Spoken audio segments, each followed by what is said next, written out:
Yes. Okay, that's great. Okay, well, now, with all the changes that have been made in the participants, I would have to change the way I address this meeting. So I'll begin by acknowledging the representative of the Minister of Tourism of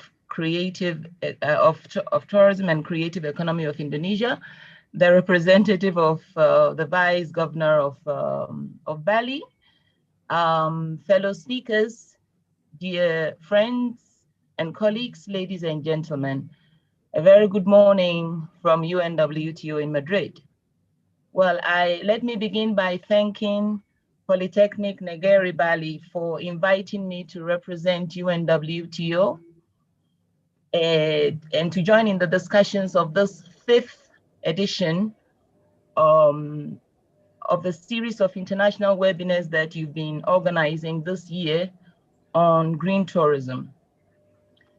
It is no secret that COVID-19 has changed our world to the extent that nowadays it is almost impossible to talk about any subject in the world without mentioning COVID-19.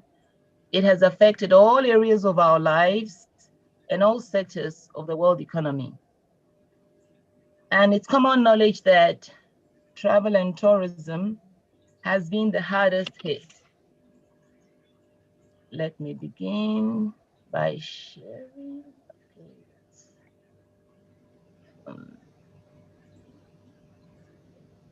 a moment. Give me a moment whilst okay. And why so?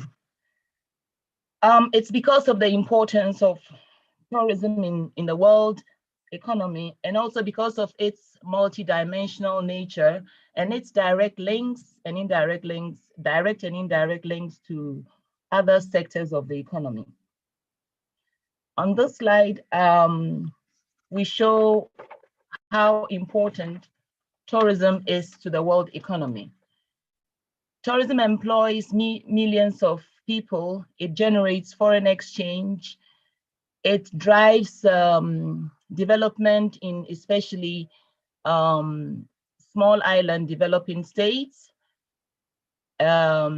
least developed countries, and developing countries. But not only that, tourism is equally important to developed countries, because in the case of Spain, for example, tourism accounts for 12% of its GDP, and it generates 13% of employment. Now, I'll give you some facts and figures about tourism in pre-pandemic times. In 2019, we received 1.5 billion international tourist arrivals. Tourism employs 1 out of 10 people in the world. Export revenues generated by international tourism totals 1.7 trillion. And tourism also accounts for more than 20% of GDP in many countries.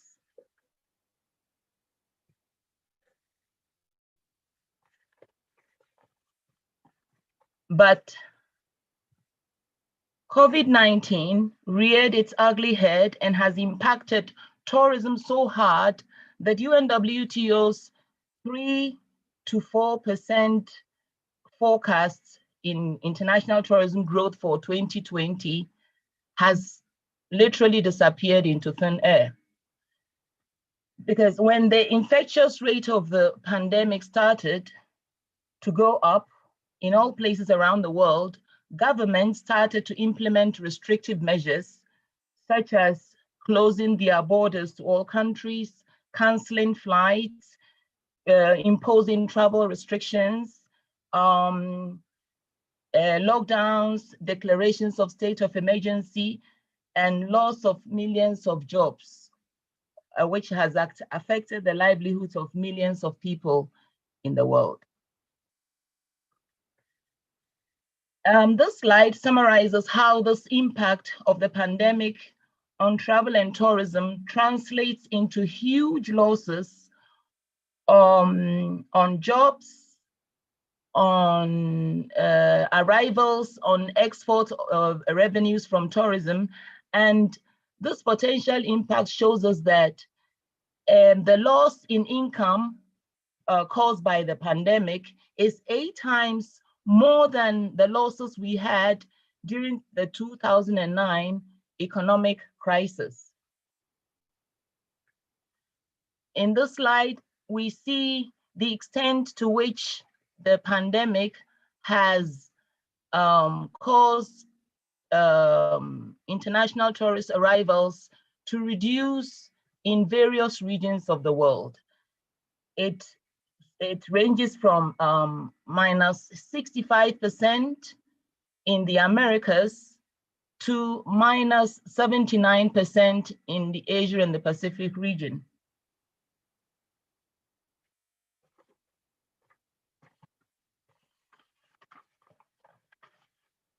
In this slide, we see clearly how the Asia and the Pacific has really suffered from the impact of the pandemic. Minus 79% international tourist arrivals from January to August 2020.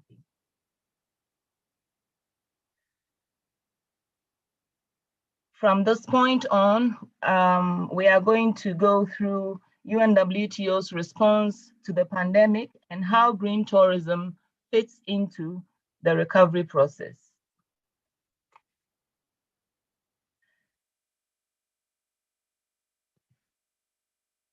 As we saw earlier, all countries started shutting down their borders to travel and tourism, and this brought the world to practically a standstill because of the attempts of governments to mitigate the spread of the virus. UNWTO's response to this huge impact of the pandemic on tourist arrivals was to form a global tourism crisis committee. This committee is made up of member states of UNWTO,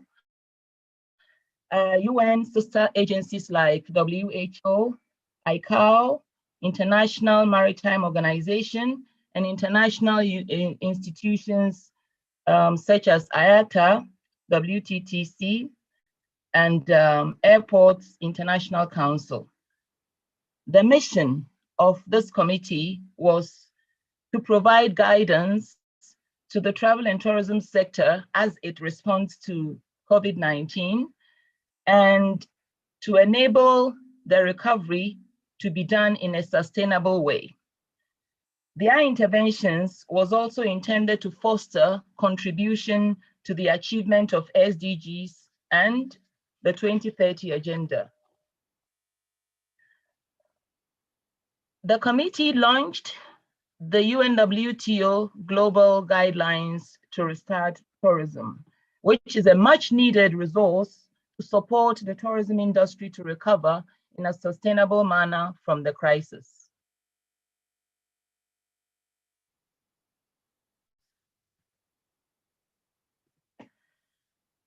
This global guidelines had as its priorities what you see on the screen, but my main focus is going to be on sustainability as the new normal because it is the gateway to green tourism, which is the theme of this meeting.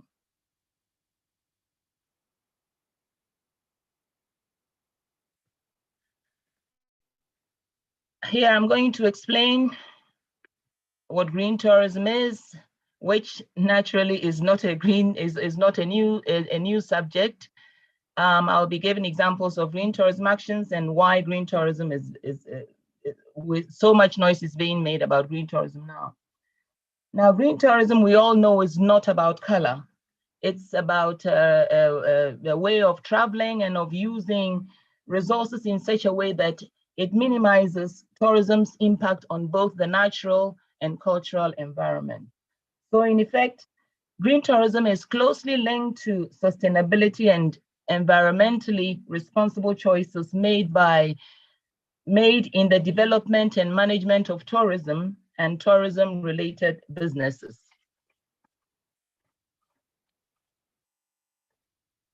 Examples of green tourism actions are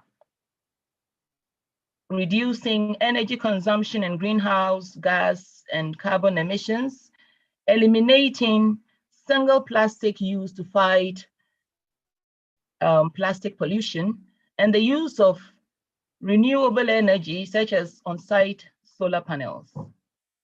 But the most important question is, why green tourism now? Now, I'll give a few examples.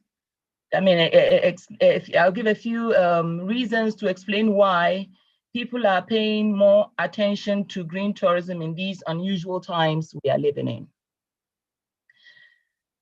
One of the reasons is that there are projections that the demand for sustainable and green destinations will be on the rise when travel and tourism restarts fully. Another point is that customers are not just more health and hygiene sensitive, but they are now more environmentally conscious than ever before.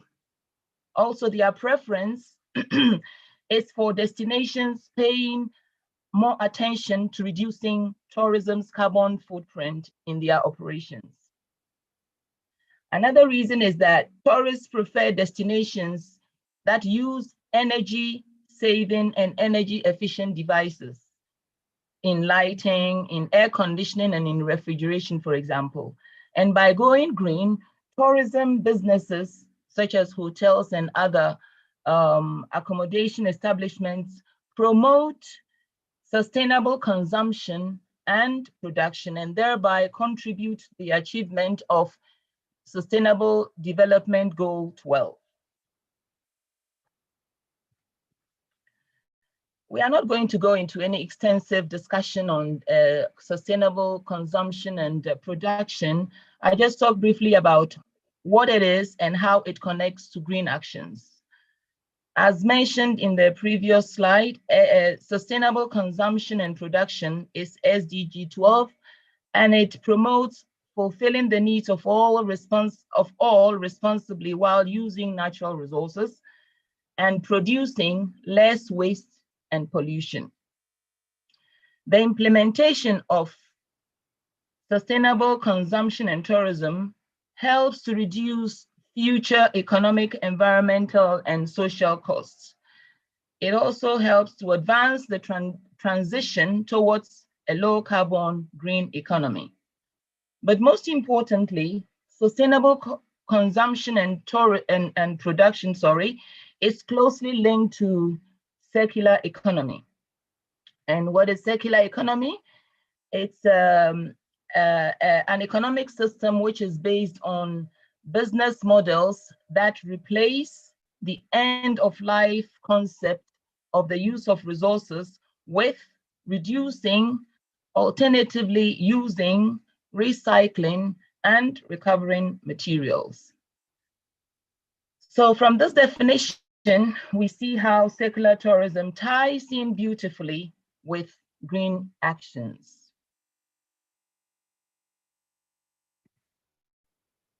Here, I'm going to give two case studies on the use of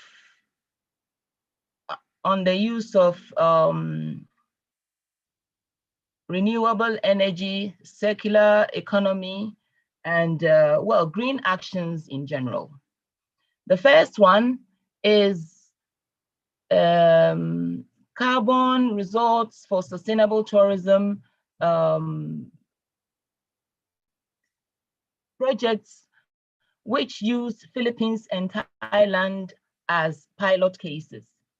The project was launched by the Center for Appropriate Technology from Austria, and it targets 1,000 stakeholders in the Philippines and 300 in Thailand, composed of MSME tourism enterprises, including hotels, accommodation establishments, as well as related establishments such as restaurants and dive shops. The aim of this project was to drive resource-efficient tourism operations in developing countries, with the Philippines and Thailand as pilot cases, as I already mentioned.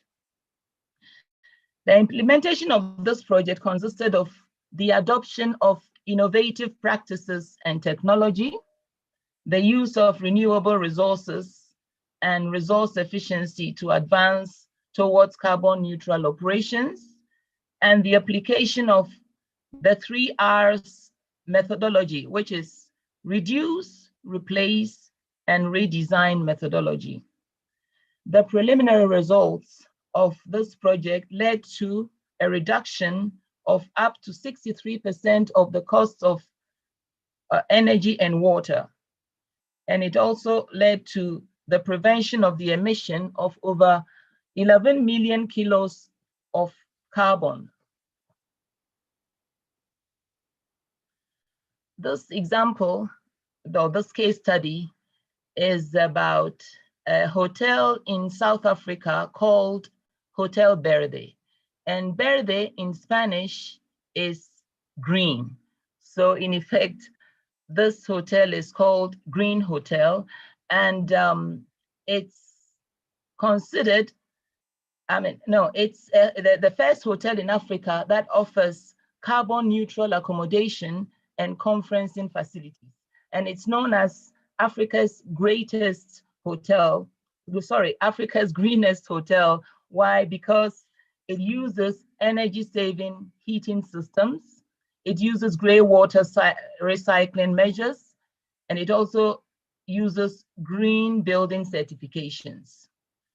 Hotel Verde's eco-friendly status is attributable to some of its design features and systems, including its power generating gym, its solar panels and wind turbines, its efficient and intelligent heating system, its energy saving lighting, and its subsoil drainage and rainwater harvesting.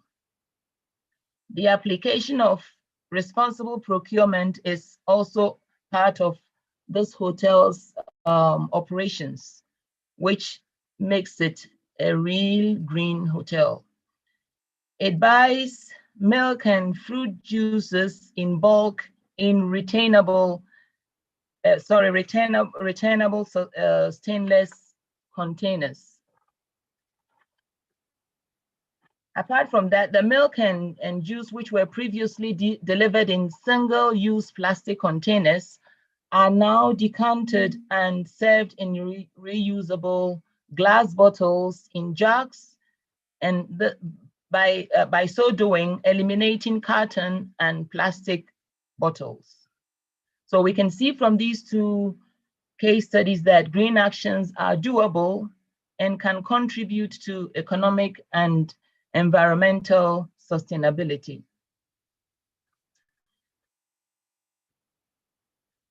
My last slide is about the advantages of going green in these post-pandemic times. We see that the pandemic, it represents an opportunity to accelerate sustainable consumption and production patterns, and to build back better tourism. Tourism businesses need to revisit operational processes to enhance competitiveness. Another advantage of going green is that greenness is becoming a yardstick to measure a destination's or hotel's level of sustainability. And how green a destination is becoming a competitive marketing tool which countries use to draw more environmentally sensitive tourists. And adopting green actions also helps to reduce operational costs. Now, with all that has been said, before I conclude, I would want to draw your attention to the fact that all these advantages of going green can be achieved through international, regional, and national collaboration and partnerships.